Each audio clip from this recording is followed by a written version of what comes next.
Hello বন্ধুরা, আজকে হাজির হলাম নতুন একটা ভিডিও নিয়ে। তো আশা করি আপনারা ভালো আছেন ও সুস্থ আছেন। তো দেখুন, আজকে আমি একটা পটাশ সার তৈরি করব। দেখুন, আমরা তো কলার খোসা, মোচা, মানে পেঁয়াজের খোসা, চায়ের গুঁড়ো এইসবগুলো বেশি জানি যে পটাশ সার আছে, কিন্তু কলা গাছের পুরোটাই পটাশ সার। কিন্তু সবথেকে বেশি কোথায় পটাশ সার পাওয়া যায় সেটা কিন্তু সবাই জানেন না। তো এটা হচ্ছে কলার ডান্ডি বা পাতা। এখানে প্রচুর পরিমাণ পটাশিয়াম থাকে, 50% পটাশিয়াম থাকে এই কলার পাতায়। তো এটা আমরা গাছে কিভাবে ব্যবহার করব?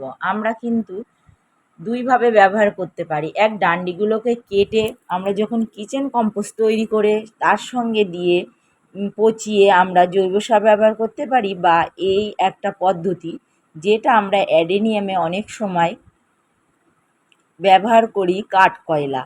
তো এখানে আমরা অ্যাডেনিয়াম, জবা গাছ বা নানা রকম গাছের জন্য আমরা কলার পাতা, দেখুন আমি একটা স্টিলের বালতি নিয়েছি, বালতির ভিতরে কিছু কলার পাতা দিয়ে দিয়েছি, দিয়ে এবার আগুন দিয়ে আমি এটা তুলে নেব, এই ধরিয়ে দেব। দেওয়ার পরে যে ছাইটা হবে সেটা আমরা গাছে কিভাবে ব্যবহার করব, তো সেটাই আপনাদের সঙ্গে শেয়ার করছি।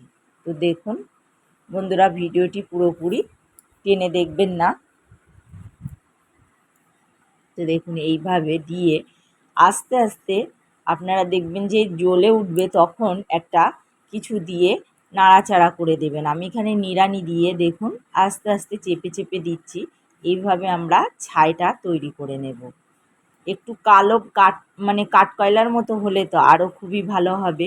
এতে দেখুন এইভাবেই আমি কীভাবে তৈরি করছি। দেখুন আমার তৈরি হয়ে গেছে। এই দেখুন, অনেকটা কাঠকয়লার মতো আমি তৈরি করে নিয়েছি।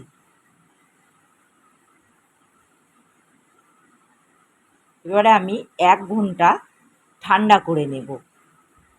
ঠান্ডা করে নেওয়ার পরে আমরা গাছে ব্যবহার করব। দেখুন বন্ধুরা, তো ঠান্ডা হয়ে গেছে।